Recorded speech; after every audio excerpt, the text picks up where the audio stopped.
Hi, this is Sadish86. I'm a longtime Battlefield Bad Company 2 player on the PlayStation 3, and this is my video about 10 things that Battlefield Bad Company 2 did well, and it is also just a general rant about my opinion on where the Battlefield series is at in general, and what I think it needs to do to improve its status in the gaming world.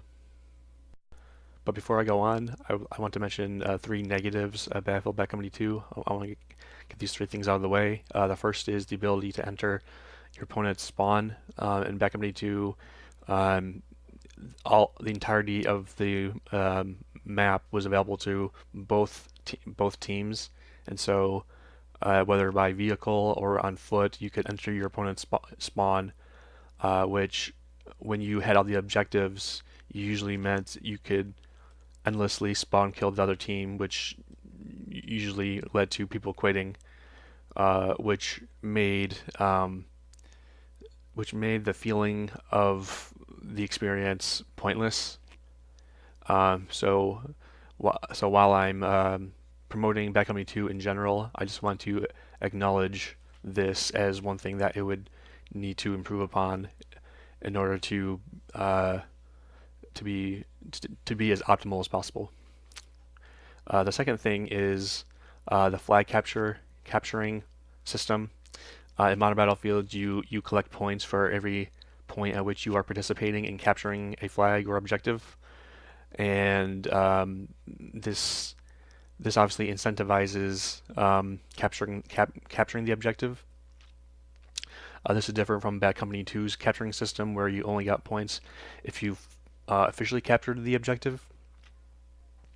And so I think this contributed to some avoidance of playing the objective, because if a player didn't think he would have any help in capturing a flag, he would just avoid the flag and not waste his time. Whereas in the modern battlefields, I think they do it right in that you get points to the extent that you participate. So I think that's a more intuitive system. And the third thing that I think Bad Company 2 did not do well is the fact that after Battlefield 3 came out and the community was pretty much halved, the community mostly fled to infantry only maps. When I say mostly, I mean not everybody, and that it's not like you couldn't find games on certain maps and certain modes, but that most of the community fled to playing, at least in Conquest, Erica Harbor. This Erica Harbor Conquest is, along with maybe Erica Harbor Rush, the most played game mode and map combination in Bad Company 2. And essentially, the reason why people played it is because it was 99% infantry, besides just the small transport vehicle that each team had one of. And it was essentially the best way to improve your stats because of all the high volume of action that occurred on that map. So that led to a certain amount of repetitiveness and staleness to certain game modes that I don't think other games have quite as bad. I know that there's always favored maps in every game, but Bad Company 2, I think, had a worse problem compared to the modern battlefields. Okay, my first positive feature in Bad Company 2 at number 10 is the customization menu. The modern Battlefield loadout menu has many sub-menus and requires many buttons to navigate through it, and it is, I find, easy to make mistakes with. It's easy to not notice when you made a change in your loadout. For instance, if you navigate between a kit, or if you press the wrong button, thinking that you want to change a menu, you might spawn by accident because of um, how complex the menu is usually. That's different from Bad Company 2, where its load up menu was literally one screen, and all you had to do to navigate between all your options was use your D-pad, and then you just press the back button to go back if you choose if you want to get out, or you just press the select the X button to affirm your decision. And I think this is a much better system because it's obviously more intuitive because it doesn't require any knowledge of button sequences in order to successfully get from one menu to another. It's just you just move left or right, up or down, and then when you're ready, you spawn. So the customization menu of Bad Company 2 was was simpler, more intuitive, had less mistakes, and it was more organized.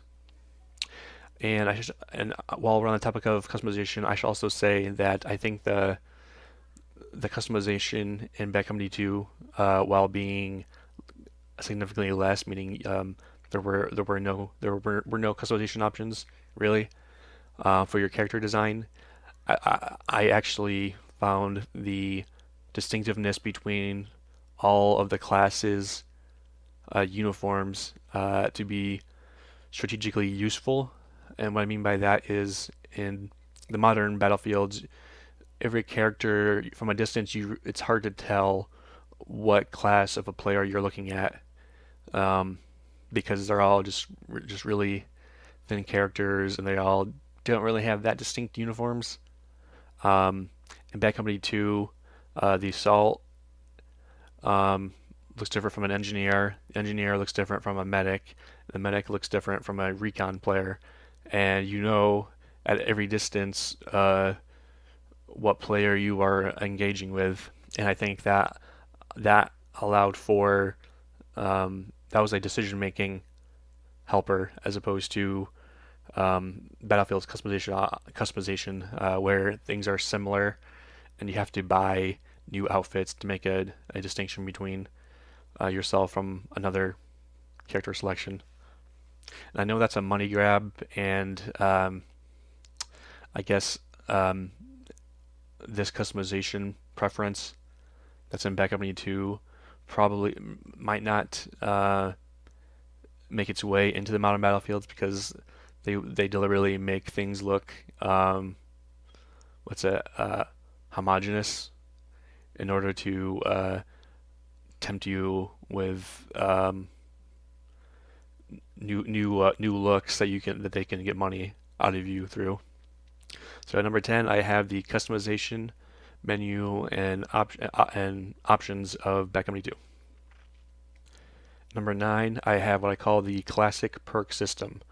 The perk system in modern battlefields are very inconsequential helpers like increased or decreased suppression or reduced damage from explosives, and maybe some somewhat useful perks like the stealth perk in Battlefield 4, which reduces the amount of time that you appear on your enemy's minimap as being spotted. But the perk system in Bad Company 2 was essentially what a lot of games go for, like in Call of Duty Modern Warfare, or like perks you find in arena shooters. They're perks that really dictate how you play a game, and they really impact the game. Like their existence actually matters, as opposed to the perks in modern battlefields where they don't matter that much because you're gonna end up just playing one play style no matter what because they don't really do enough to make a different play style useful. And essentially what I'm getting at is the perks you find in Bad Company 2 and also Call of Duty Modern Warfare, which were like you have the stopping power or magnum ammo, and there's the body armor perk or the juggernaut perk in Call of Duty. There's the sleight of hand in Call of Duty. There's the ammo upgrade in both games.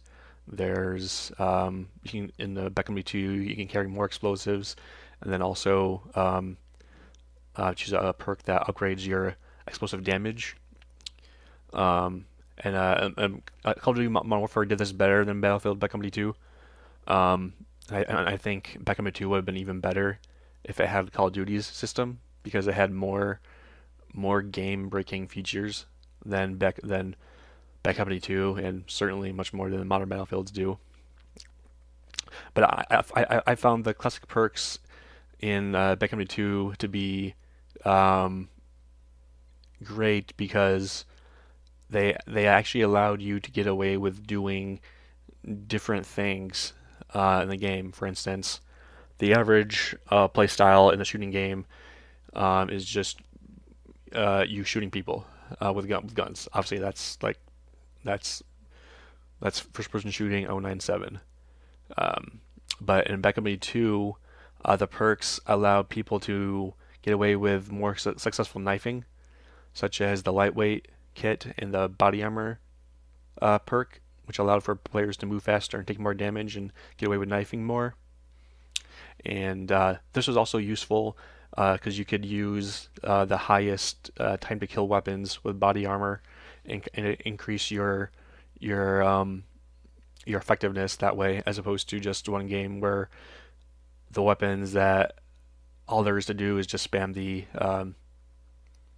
most effective weapons and everything else is really pointless. Um, and there was also the like the engineers would very often use the explosive upgrade where they would carry extra rockets and they would upgrade their explosive damage, and so they would spam rockets like in a arena shooter. Like if someone has like a rocket or bazooka in an arena shooter, that's the powerful weapon. Engineers in Bad Company 2 could function that way. So at number 9, I had the classic perks. At number 8, I have the progression system. In Battlefield Bad Company 2, you were rewarded with score XP for getting kills with a certain amount of kills with all weapons, and that led to a greater frequency of weapon variety than you find in the modern Battlefield, which usually just leaves players with the only incentive being to use the strongest weapon.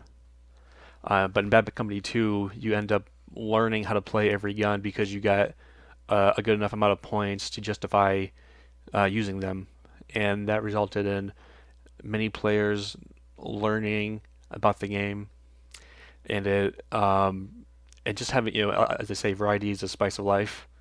Um, that's no different in a video game. Getting rewarded with being incentivized to use more than just what's easy for you helps you grow as a player, and it makes your experience deeper because you don't feel like you have to limit yourself and just use one overpowered loadout in order to have success. Um, in Battlefield Company 2, if you used any weapon that you were not good with, you might have initially suffered because of your familiarity with a weapon, but you were soon after rewarded with the higher with score bonuses. So the weapon progression, which is basically the weapon star system in Bad Company 2, that's the first reason why the progression system was better because it produced more variety. And that's not to say that players didn't go to their best weapon after they finished using every weapon, but that for a large percentage of the time, every player was was trying something different just to get those extra points. So that incentivized variety. And the second point in the progression system is that it took extremely long, and this is what I mean by long. Um, the average good player in Bad Company 2 probably had about an average score per minute of about 250.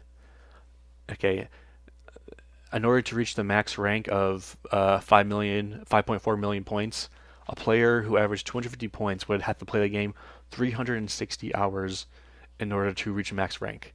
Okay, that's more than just a week, which you can do Battlefield 5 in.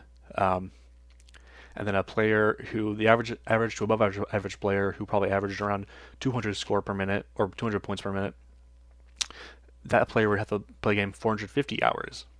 Now, not everybody wants to play one game for a long time. They just want to use it for a month or so and then move on to the next cool thing. But there are also the average person wants to get the most bang out of his buck and doesn't want to have to spend more money in order to try to feel more content. They would rather get more contentment out of one thing than they would out of multiple things. It's basically the reason why certain gamers play one game for a long time, and this isn't just in Bad Company 2. It's pretty much in every game. Every popular game has people playing it for a long time because of how rewarding the game is. Now, how does the difficulty and length required to achieve max rank impact this? Well, first of all, it results in every player who wants to rank up fully. If you're playing 360 to 450 hours, you have by that point learned a lot about the game and have learned about many unknown mechanics that you didn't know about when you first started playing, and it also entrenches you in a relationship with a game. It's basically kind of like a long progression system produces a gaming marriage between the player and the game, whereas a short progression system is just like a player having an affair with a game and then moving on to the next thing. And that's not good for the developers because while I'm sure they want their player base to be moving on to the next game they're making. If that next game that these players are moving on to is not your game, then you are shooting yourself in the foot because it is better from a consumer standpoint. A consumer would rather, again, get more bang for his buck out of everything as opposed to dump money into more things, trying to accumulate more shallow pleasure out of more things. The average player would rather be married to his game. So at number 8, I have the progression system in Bad Company 2. Number 7, I have what I call map Easter eggs. And what I mean by that is parts of the map that aren't accessible to the naked eye, but offer strategic advantage for that reason. Pretty much every map in Bad Company 2 had locations that you wouldn't know you can access. For instance, Isla Inocentes had in Squad Deathmatch on one of the mountains. You can access the top of a hill that's looking down on the entirety of the rest of the Squad Deathmatch map, and it was extremely useful because you could see everything, but players couldn't see you from the naked eye. And for another example is the boat on Panama Canal. You can access the third story upwards, and then if you had teammates, you can use them to leapfrog upwards all the way up to the top of the boat. And you could climb on, and also on Panama Canal, you can climb on top of storage racks, again, top of warehouse roofs. That one wasn't really that hard to find out. And just another example is the Laguna Presa waterfall. That wasn't that useful of a position, but it was very exciting to find it out. And let's see, Nelson Bay had a squad deathmatch. There's a small tree. There's a tree behind one of the hills that's somewhat near the tank spawn, and you're completely, because the map is dark, you're completely almost not visible from the naked eye, and you can take advantage. You can exploit players who are using the main parts of the map. See, what's another one? The Cold War Mountain. That one's not very hard to find out. And just there's many things like trees that you can jump into that are looking at hot spots on the map, like the B flag and Laguna Presa. As you're going up the hill towards the B flag, there's a rock, and then you can jump on that rock into a tree, and that tree is looking at all of the main parts of the B flag hill, and that is extremely useful because players won't see you because you blend in with a tree, and then so it's basically just those kinds of things that made Battlefield Bad Company 2 fun. Is that finding new ways to use the game, play the game, really feeds into the exploration desire that pretty much every gamer has for playing video games. It's why finding Easter. It's like if you watch speedrunners or older games, like the players who play those games are looking for Easter eggs to help like if they can find Easter eggs to help improve their performance, they that increases the perception of the game's depth. Because if you find an Easter egg once, that makes you think that you can find more. And so while these obviously are not really true Easter eggs, they really have the same type of effect on the gamer's perception of the game because of the fact that they're actually accessible and that they're strategically useful from a competitive stance. So number 8, number 7, I have map Easter eggs. Number 6, I have the leaderboards of Bad Company 2.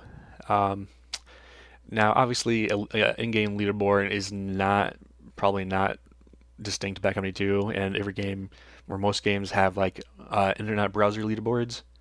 However, the leaderboard in Bad Company 2 was actually a multiplayer main menu option, meaning it was an in-game leaderboard. So this meant the leaderboard was extremely visible, and any player could access it whenever they wanted, just by turning on the game. And another part of the leaderboard was that it was comparatively more legitimate than most leaderboards, because most leaderboards had hack jobs where the top, all the top names had the highest number possible registered to their name. In Bad Company 2, the cheating involved was usually boosting, which means that the player who wanted to boost their score had to actually spend all of that time in game in a stage scenario in order to accomplish the stats they wanted. So I don't know why hacking the Bad Company 2 leaderboard was so infrequent, but for whatever reason, it was, and that really deterred cheating, and that made most, I would say 95% of the leaderboard at least, to be actually accurate and legitimate.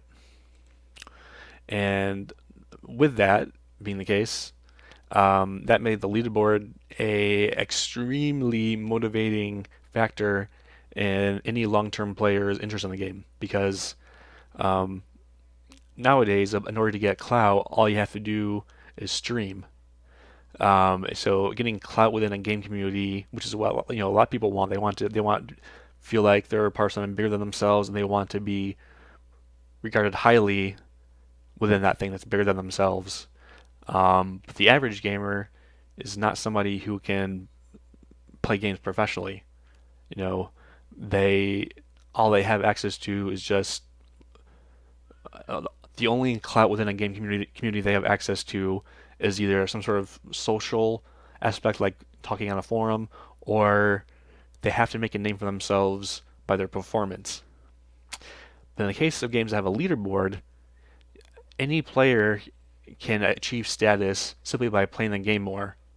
Meaning, even if you are not a good player initially, or at all, you can achieve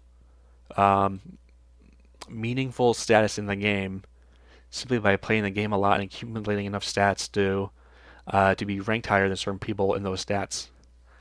And so, while not everybody plays for stats, having a leaderboard is, the fact that Bad Company 2 had a leaderboard To me, that clearly means that the modern game should be able to have an in-game leaderboard.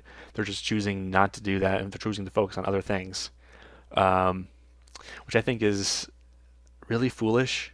I know most people can just check the leaderboard on a separate, on an internet browser, um, but that is less of an appeal to the average gamer. Having an in-game leaderboard makes the average gamer think he can be something or accomplish something if he invests in the game, and that's obviously um, a primary reason why any player plays any game is to achieve a noticed